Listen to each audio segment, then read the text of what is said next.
Je vous retrouve aujourd'hui dans cette vidéo autour de ce que je nomme la spiritualité incarnée et surtout cette invitation à mettre en pratique. J'ai fait une autre vidéo sur le développement personnel et l'évolution spirituelle qui aborde les choses sous un autre angle. Ici, on va s'en tenir à la notion autour de la pratique. Donc la spiritualité ou le chemin d'évolution, puisque c'est de ça dont il s'agit, ça passe par une implication de chaque instant.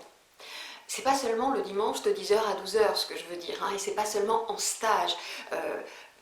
Chacune de vos paroles, chacune de vos pensées, chacune de vos actions peuvent être baignées de ce chemin spirituel que vous entamez, c'est ça que je veux dire. Donc c'est d'abord une hyperconscience. L'hyperconscience, j'utilise ce mot souvent, ça n'est pas une mentalisation, hein, mais c'est une perception à partir de sa présence. Faut-il encore s'être autorisé à s'y reconnecter, à cet être profond. Hein.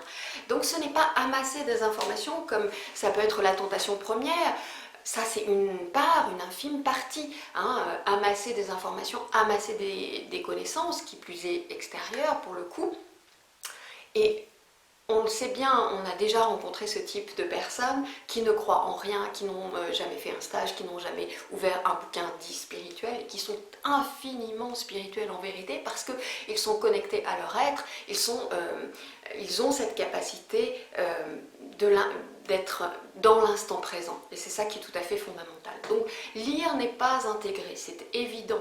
Évoluer passe par expérimenter, hein, et donc c'est faire descendre de la tête au cœur, voire, je le dis régulièrement, dans le bas-ventre. C'est aussi évoluer, c'est aussi accepter de remuer la base en soi pour la libérer, de changer ses croyances, ses conditionnements, après les avoir identifiés bien sûr, d'aller accueillir ses peurs, ses blessures, hein, puisque pour voir sa lumière, ça demande d'accepter tout d'abord les ombres, la fameuse vase en soi, comme je viens de le dire. Hein. Donc peu à peu et de plus en plus, que tout cela se retrouve en fait dans vos actions, hein, dans vos réactions aussi. Par exemple, c'est vrai que si vous méditez et que, alors que vous méditez, votre enfant rentre dans la pièce pour demander quelque chose, vous lui hurlez dessus, et ça, il m'est arrivé de le voir, mais où sont les bienfaits, d'abord, de la méditation, et surtout, où est la congruence, hein, parce que finalement c'est assez facile d'être spirituel dans l'entre-soi d'initié entre guillemets, mais qu'en est-il avec votre patron, qu'en est-il avec votre voisin, avec votre conjoint, dans des situations de tension plus difficiles, hein, avec celui que vous trouvez différent, avec celui qui vous rebute, vous effraie, avec le sans-abri que vous croisez peut-être chaque matin au bas de chez vous, hein. La spiritualité, ça n'est pas une philosophie, ça demande à incarner, comme je dis, le cœur au bout des mains. Hein. Sinon, effectivement, ça reste un concept, de jolis concepts parfois, de belles notions, et donc c'est une philosophie. La spiritualité incarnée, je viens de dire le mot de congruence, c'est être congruent, ça veut dire mettre en cohérence ses pensées, ses paroles, ses actes et évidemment sa vibration. Hein. Donc ça demande du temps, de la persévérance, de la bienveillance aussi, qui n'est pas complaisance, de la lucidité, j'ai parlé tout à l'heure d'hyperconscience, et de la pratique. Hein. Donc sortir de l'aspect intellectualisé, mentalisé, voilà, que l'on trouve souvent beaucoup. Hein. Et puis, la pratique, pourquoi? Parce que souvent, en tant qu'accompagnant, en tant que thérapeute, et on est nombreux à en faire l'expérience, les gens nous disent bah oui, mais j'ai tout essayé.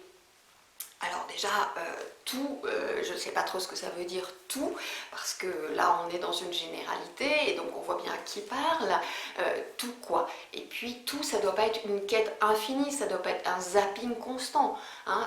Ce qui compte, c'est combien de temps en vérité, parce que je vous rappelle que il y a eu tout un tas d'études à partir des neurosciences, hein, qui ont montré qu'une nouvelle habitude, donc l'instauration d'un nouveau comportement, donc un déconditionnement, hein, c'est minimum 21 jours de nouvelles pratiques. Hein, et pour que ce soit vraiment installé, c'est environ 3 mois. Hein. Donc vous voyez bien, c'est plus l'histoire de la constance et de la persévérance qui compte plutôt que d'utiliser une multitude d'outils qui finalement finissent par épuiser et nous amener à cette phrase « j'ai tout essayé ». Donc c'est mettre en cohérence l'être et le faire, si on le dit autrement, et je le redis, ça ne doit pas constituer une quête infinie, parce qu'on voit ça aussi beaucoup, il y a de la pression qui peut s'instaurer, hein, comme si on avait un but, un niveau à atteindre, je parle de ça dans d'autres vidéos, donc je ne développe pas ici, mais c'est vraiment tout faire partir de soi, pas de manière égotique, hein, quand je dis ça, mais de sa présence qui reste le temple de la souveraineté. Ça n'est pas non plus du repli, hein, parce que l'extérieur, en vérité, parle toujours de notre intérieur. Donc il est source d'information, source de richesse et source d'information. Hein, par contraste, par confrontation d'une certaine façon parfois. Et donc en le regardant avec conscience, on réalise que ça au sens de ce qui est plus grand que l'intelligence de notre personnage, ça parle à travers les autres, pour nous éclairer nous-mêmes sur nous-mêmes. Hein. C'est ce processus-là qui du coup devient intéressant, que l'on peut mettre à profit dans cette démarche spirituelle, dans ce chemin d'évolution, hein, d'utiliser les autres comme des enseignants en vérité. Et puis sortir de cette tentation ô combien courante, une fois qu'on a commencé le chemin, intégré parfois aussi, c'est d'en faire un prêche. J'expliquais ça de manière un peu humoristique, en tout cas je l'espère, dans une vidéo éveil, le Youpi Tralala de l'éveil, donc je vous y renvoie. Mais voilà, une fois qu'on en est là, de ne pas en faire un prêche ou un étendard visant à prouver, parce que c'est ça qui se passe, quelle belle personne on est, quelle personne spirituelle on est devenu, ou par une gesticulation intellectuelle, et ça c'est quand même une tentation très facile et aussi très courante, par une gesticulation intellectuelle, mentale, vouloir effectivement montrer quelle personne brillante et sachante on est devenu. La spiritualité est un chemin de retour à l'essentiel. En l'occurrence, c'est aussi le titre de mes vidéos, et pour moi l'essentiel est important. Enfin voilà, j'explique ça dans l'autre vidéo sur la spiritualité. Et la lumière, hein, donc la lumière qui est le chemin de la spiritualité, la lumière elle est simple, ce qui ne veut pas dire simpliste. Elle part du cœur. Hein.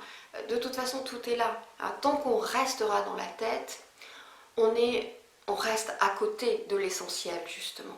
Hein. Donc la lumière, elle est simple, ce qui ne veut pas dire simpliste. Elle part du cœur. Elle est le cœur agissant, cette spiritualité incarnée, si je devais la résumer en 2 mots. Voilà pour cette vidéo et je vous retrouve dans une autre essentielle. À bientôt.